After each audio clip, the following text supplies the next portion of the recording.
अब इस बात की जांच होगी कि अजमेर शरीफ के नीचे शिव मंदिर है या नहीं। एक सिविल अदालत ने ऐसी एक याचिका को स्वीकार कर लिया है, यानी कि एक बार फिर प्लेसेस ऑफ वर्शिप एक्ट 1991 की हर रोज धज्जियां उड़ाई जा रही हैं। पहले संभल की शाही जामा मस्जिद को लेकर सर्वे की इजाजत, जिसमें आप जानते हैं हालात बिगड़ जाते हैं और 5 लोगों की मौत होती है। और अब अजमेर शरीफ के नीचे शिव मंदिर है, इस याचिका को स्वीकार कर लिया गया है। इस सब का दोष सिर्फ एक व्यक्ति के माथे पर फोड़ा जा सकता है, और वो नाम है पूर्व chief justice of India DY Chandrachud, जिन्होंने ज्ञान व्यापी मामले में सर्वे की इजाजत दे दी थी। जबकि याद कीजिएगा दोस्तों, जब राम मंदिर का फैसला 5 जजों की खंडपीठ ने सुनाया था, उसमें एक चंद्रचूड़ भी थे। और तब इस खंडपीठ ने कहा था कि places of worship act Ram मंदिर पर लागू नहीं होगा, मगर बाकी तमाम धार्मिक स्थलों पर प्लेसेस ऑफ वर्शिप एक्ट 1991 लागू होगा। सरल शब्दों में कहा जाए, जिस धार्मिक स्थल का चरित्र 1947 में जो था वो बदस्तूर रहेगा, उसमें कोई छेड़छाड़ नहीं की जाएगी, राम मंदिर को छोड़कर। मगर जिस तरह से प्लेसेस ऑफ वर्शिप एक्ट 1991 की अनदेखी हुई, उसके बाद एक के बाद एक निचली अदालत कभी शाही जामा मस्जिद के सर्वे की जांच दे देते हैं, और अब अजमेर शरीफ। और आज हम चर्चा सिर्फ इस बात की नहीं करने जा रहे हैं दोस्तों, इन 2 शहरों पर गौर कीजिए। पत्रकार मोहम्मद जुबैर, जो कि एक फैक्ट चेकर हैं, यानी कि जो भी झूठी खबरें आती हैं वो उसे फैक्ट चेक करते हैं कि वो सही है या गलत। और दूसरा, यति नरसिंहानंद सरस्वती। यति नरसिंहानंद सरस्वती ने पैगंबर मोहम्मद साहब के बारे में आपत्तिजनक बयान दिया था, अश्लील बयान दिया था। मोहम्मद जुबैर ने उसकी आलोचना करते हुए एक ट्वीट किया था, एक बयान जारी किया था, जिसमें उन्होंने अपमानजनक शब्द का इस्तेमाल किया था। क्या आप जानते हैं, भारतीय न्याय संहिता के अंतर्गत अब मोहम्मद जुबैर पर एफआईआर दर्ज हो गई है।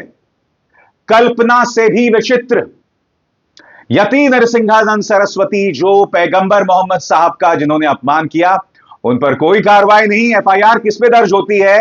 मोहम्मद जुबैर पर दर्ज होती है। इसकी भी हम चर्चा करेंगे, मगर सबसे पहले अजमेर शरीफ। मैं आपको बतलाना चाहूंगा दोस्तों, अजमेर शरीफ का खास मुकाम सिर्फ मुसलमानों के जहन या उनके दिल में नहीं है, बड़ी तादाद में हिंदू भी जाते हैं अजमेर शरीफ। सबसे बड़ी बात, अजमेर शरीफ का 800 साल पुराना इतिहास है, और इस 800 साल पुराने इतिहास में कई हिंदू महाराजाओं ने वहां पर अपने श्रद्धा सुमन अर्पित किए हैं। और अब एक अदालत एक आदेश जारी कर देता है कि इसके नीचे जो शिव मंदिर होने का दावा है, उस मामले की जांच कराई जाए। खबर क्या है आपकी स्क्रीन पर? दैनिक भास्कर, अजमेर दरगाह में शिव मंदिर दावे वाली याचिका कोर्ट में स्वीकार, अदालत ने मामले को सुनने योग्य माना, दरगाह समिति समेत 3 पक्षकारों को नोटिस। खबर आपकी स्क्रीन पर, अजमेर की ख्वाजा मोइनुद्दीन चिश्ती की दरगाह में संकट मोचन महादेव मंदिर होने का दावा करने वाली याचिका अजमेर सिविल कोर्ट ने स्वीकार कर ली है। बुधवार को अदालत ने इसे सुनने योग्य मान लिया। हिंदू सेना के राष्ट्रीय अध्यक्ष विष्णु गुप्ता की ओर से यह याचिका दायर की गई थी। अब मैं आपको बतलाना चाहता हूं कि इस मामले में कई लोगों को नोटिस जारी किया गया है। यह नोटिस किस किस को जारी किया गया है और किस आधार पर जारी किया गया है, इस पर भी गौर कीजिएगा। सिविल कोर्ट ने माइनॉरिटीज यानी अल्पसंख्यक मंत्रालय, दरगाह समिति अजमेर और भारतीय पुरातत्व सर्वेक्षण विभाग यानी एएसआई को नोटिस भेजा है। मामले में अगली सुनवाई 20 दिसंबर को होगी। अब आपके जहन में एक सवाल होगा कि अदालत ने आदेश क्यों जारी किया, किस आधार पर जारी किया, तो इस पर भी गौर कीजिएगा। याचिका में रिटायर्ड जज हरबिलास सारदा की 1911 में लिखी गई किताब अजमेर हिस्टोरिकल एंड डिस्क्रिप्टिव का हवाला देते हुए दरगाह के निर्माण में मंदिर का मलबा होने का दावा किया गया है। साथ ही गर्भगृह और परिसर में एक जैन मंदिर होने की बात कही गई है। यानी कि 2 प्रमाण, पहला आप देख सकते हैं जज हरबिलास सारदा की 1911 की किताब अजमेर, और दूसरा भारत में सूफीवाद का इतिहास। इन 2 मुद्दों के आधार पर इस जांच के आदेश दे दिए गए। और जाहिर सी बात है दोस्तों, अजमेर शरीफ दरगाह समिति ने इसका विरोध किया है। उन्होंने क्या कहा है कुछ देर बाद, मगर उससे पहले मैं आपको एक बार फिर याद दिलाना चाहूंगा कि मोहन भागवत ने अब से कुछ महीनों पहले क्या कहा था कि हमें हर मुस्लिम धार्मिक स्थल के नीचे या हर मस्जिद के नीचे शिवलिंग तलाशनी नहीं चाहिए। और बात वहां नहीं रुकती है।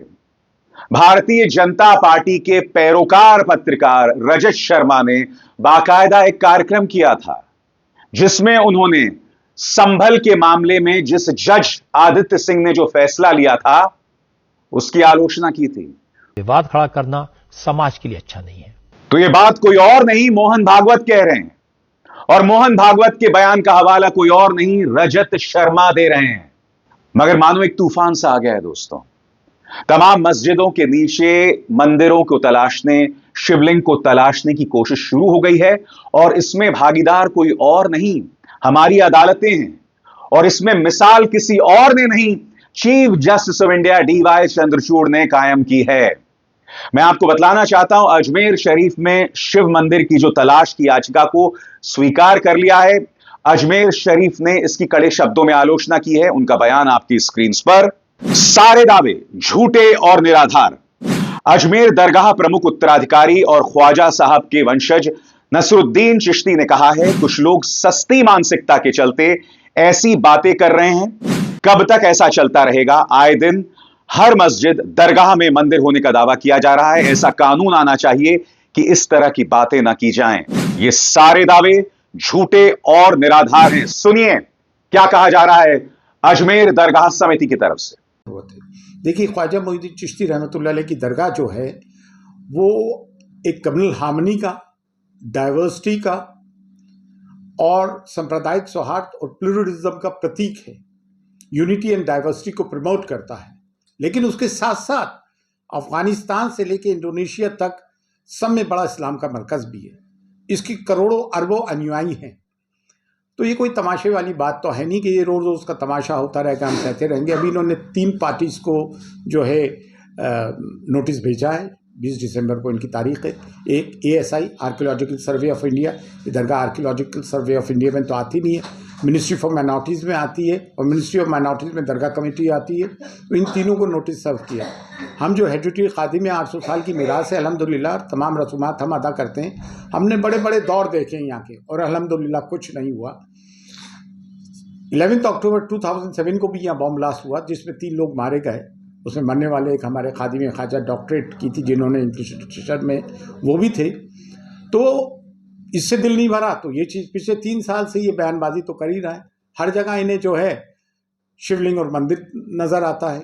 सदियों पुरानी मस्जिदों पे ये लोग इस तरह की हरकतें कर रहे हैं। लेकिन ये चीज़ें हैं देश हित में नहीं है, देश के हित में ये कतई तौर से नहीं है। हम देख रहे हैं क्या करना है, करेंगे, और इंशाअल्लाह किसी की ये मुरादें पूरी नहीं होंगी कि यहाँ पे कुछ हो जाए। ये गरीब नवाज की दरगाह थी, है और इंशाअल्लाह रहेगी। दोस्तों, मैं आपको बतलाना चाहता हूं कि अजमेर दरगाह समिति अपनी तरफ से भी कुछ तर्क पेश कर रहा है। वो कह रहे हैं कि एक तरफ तो हरबिलास सारदा की 1911 की किताब है, मगर उसके अलावा अजमेर दरगाह का एक लंबा चौड़ा इतिहास है। और इसके बारे में अजमेर दरगाह शरीफ समिति क्या कहती है आपके स्क्रीन पर। हरबिलास सारदा की किताब को छोड़ दें तो क्या 800 साल पुराने इतिहास को नकारा जा सकता है? या हिंदू राजाओं ने अकीदत की है अंदर जो चांदी करीब 42,961 तोला का कटहरा है वो जयपुर महाराज का चढ़ाया हुआ है? ये सब क्या झूठी बातें हैं?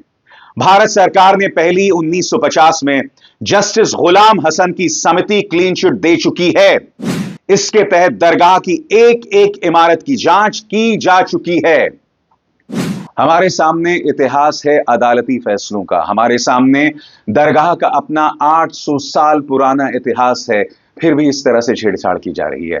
मैं आपसे बार बार प्लेसेस ऑफ वर्शिप एक्ट 1991 की दुहाई देते रहता हूं, जिसमें कहा गया था कि राम मंदिर और जम्मू कश्मीर में धार्मिक स्थलों को अगर हम छोड़ दें तो बाकी सब पर प्लेसेस ऑफ वर्शिप एक्ट 1991 जो है वो लागू होता है। और ये प्लेसेस ऑफ वर्शिप एक्ट 1991 क्या है, एक बार फिर मैं आपको बताना चाहूंगा। उपासना स्थल विशेष प्रावधान यानी places of worship act 1991 Bharat में प्रार्थना स्थलों के धार्मिक चरित्र को बनाए रखने के लिए संसद का एक अधिनियम है, और इसके मुख्य उद्देश्य आपके स्क्रीन पर। पहला, धार्मिक चरित्र को बनाए रखना। भारत में उपासना स्थलों के धार्मिक चरित्र को बनाए रखना। दूसरा, उपासना स्थलों के परिवर्तन पर प्रतिबंध। तीसरा, 15 अगस्त 1947 को उपासना स्थलों के धार्मिक चरित्र को संरक्षित रखना। यह अधिनियम भारत में धार्मिक स्थलों की सुरक्षा और उनके धार्मिक चरित्र को बनाए रखने के लिए बनाया गया है। और क्या आप जानते हैं दोस्तों, इसमें सजा का प्रावधान भी है। यानी कि अगर आप प्लेसेस ऑफ वर्शिप एक्ट 1991 का पालन नहीं करते हैं तो इसमें सजा का प्रावधान है। और वो सजा क्या है, आपकी स्क्रीन पर।